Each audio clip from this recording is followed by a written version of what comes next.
चला नमस्कार विद्यार्थी मित्रांनो, बघा एक जाहिरात आली। जाहिरात आहे महिला आणि बालविकास विभागाची।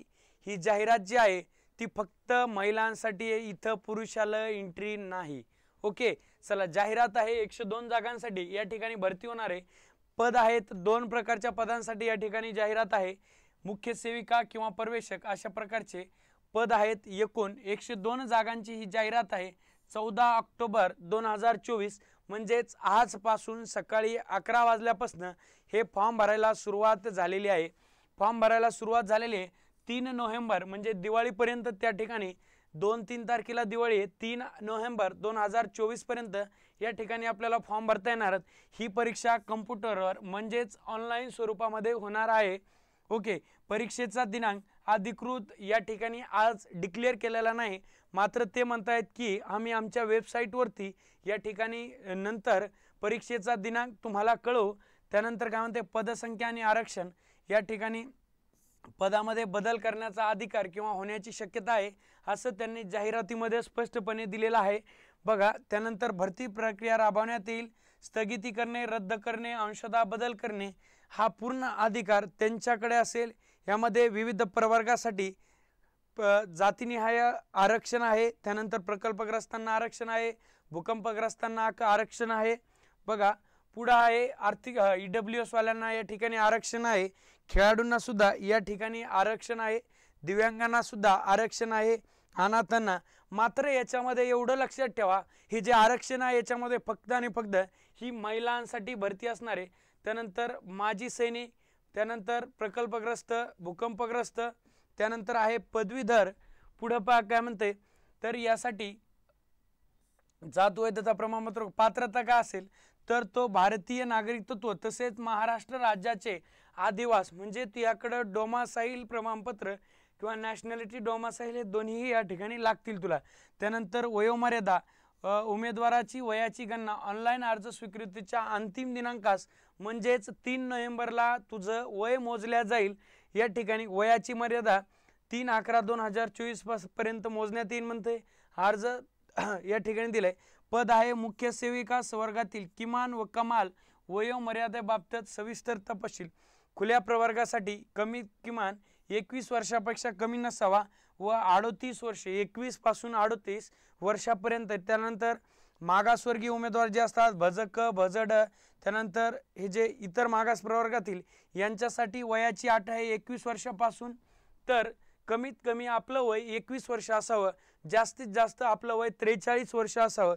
त्यांच्यानंतर पदवीधर अंशकालीन यांच्यासाठी अट आहे 55 वर्षापर्यंत या ठिकाणी त्यांना वयाची मर्यादा। त्यानंतर स्वातंत्र्य सैनिकाचे पाल्य 1991ची जनगणना कर्मचारी, सन 1994 नंतर निवडणूक कर्मचारी यांच्यासाठी ही मर्यादा आहे 45, वयाची मर्यादा 45 आहे।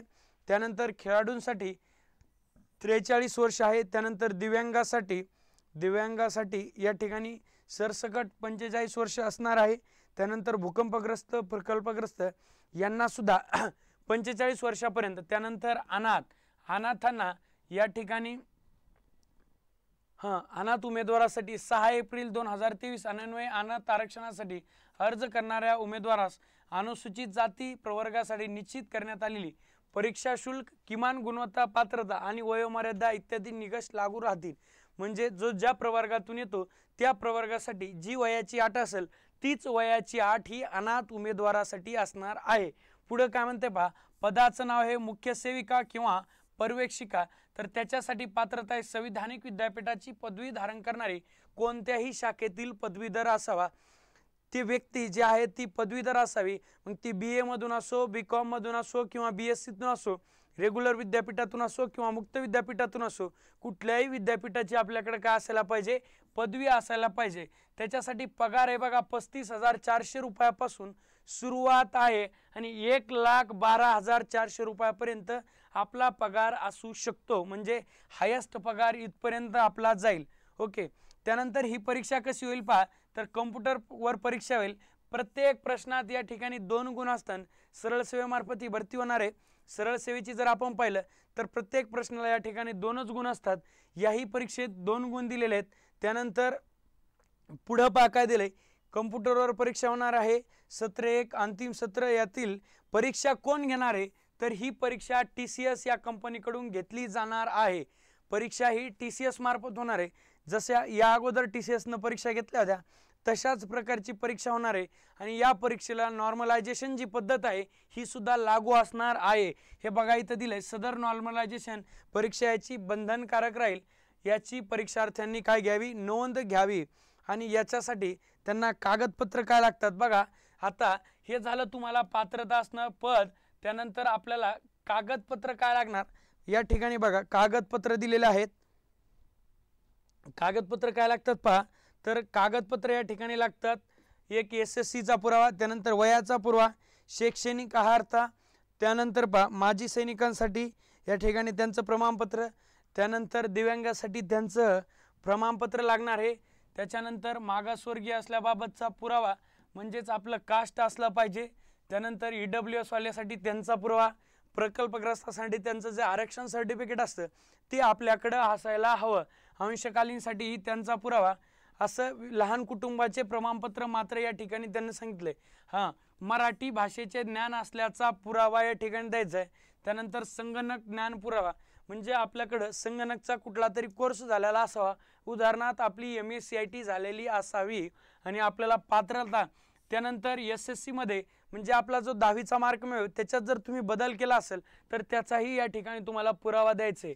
ओके, अनाथ आरक्षणासाठी त्यात संबंधित खेळाडू असेल, भूकंपग्रस्त असतील यांच्यासाठी ज्या आरक्षणाचा तुम्हाला लाभ घ्यायचा असेल त्या आरक्षणाचं तुमच्याकडे प्रमाणपत्र असायला हवं। पुढे पहा, यासाठी खेळाडू दिव्यांग यांना या ठिकाणी आरक्षण आहे, मात्र त्यांना ते प्रमाणपत्र अनिवार्य आहे।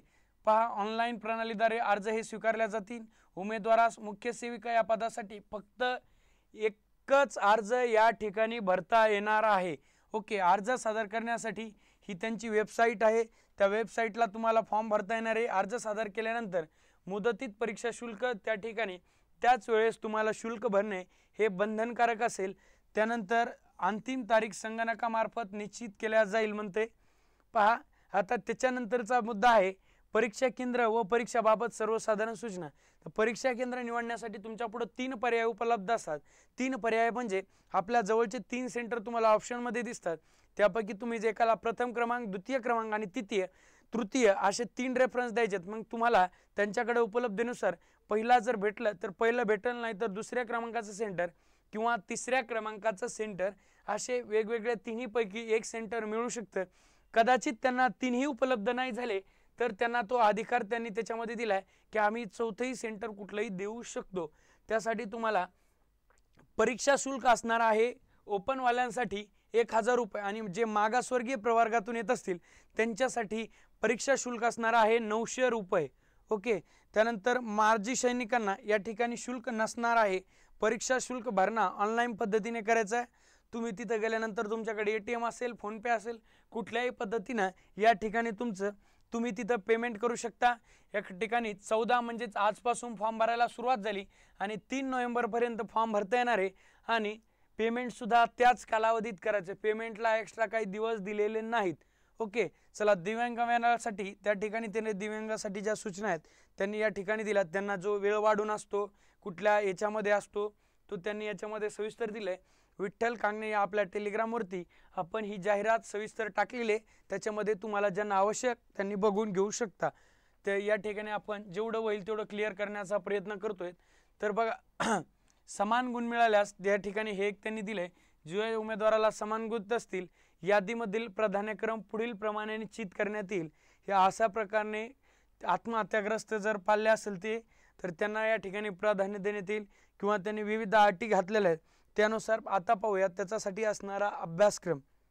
ओके, त्यासाठी पहा हे महत्त्वाचा मुद्दा आहे, त्याच्यासाठी अभ्यासक्रम काय असेल हा एक महत्त्वाचा मुद्दा आहे।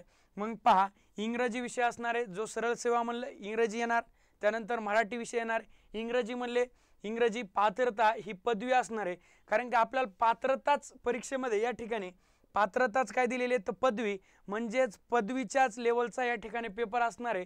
तुम्हाला तिथं इंग्रजी विषय असणार आहे, इंग्रजी भाषेतूनच होणार आहे।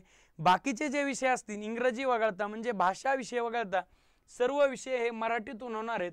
मग इंग्रजीचे किती प्रश्न असणार तर इंग्रजीचे 10 प्रश्न असणार आहेत, त्याच्यासाठी तुम्हाला 20 गुण असणार आहेत. म्हणजेच प्रत्येक प्रश्नाला या ठिकाणी किती गुण, तर प्रत्येक प्रश्नासाठी 2 गुण असणार आहेत. त्यानंतर दुसरा विषय भाषा विषय मराठी ह्या असणारे पदवी लेवलचा पेपर, इथं सुद्धा 10 प्रश्न आणि 20 गुण, म्हणजे प्रत्येक प्रश्नाला या ठिकाणी 2 गुण देण्यात येतील. त्यानंतर पहा जनरल नॉलेजचे 20 प्रश्न असणार आहेत, त्यासाठी एकूण 40 गुण असणार आहेत. त्यानंतर एकात्मिक बालविकास व सेवा योजना कायदे याच्यासाठी सुद्धा 20 प्रश्न असणार आहेत आणि त्याच्यासाठी 40 गुण असणार आहेत. त्यानंतर पोषण अभियान, जे पोषण अभियान आहे त्याच्यावर प्रश्न विचारले जाणार आहेत.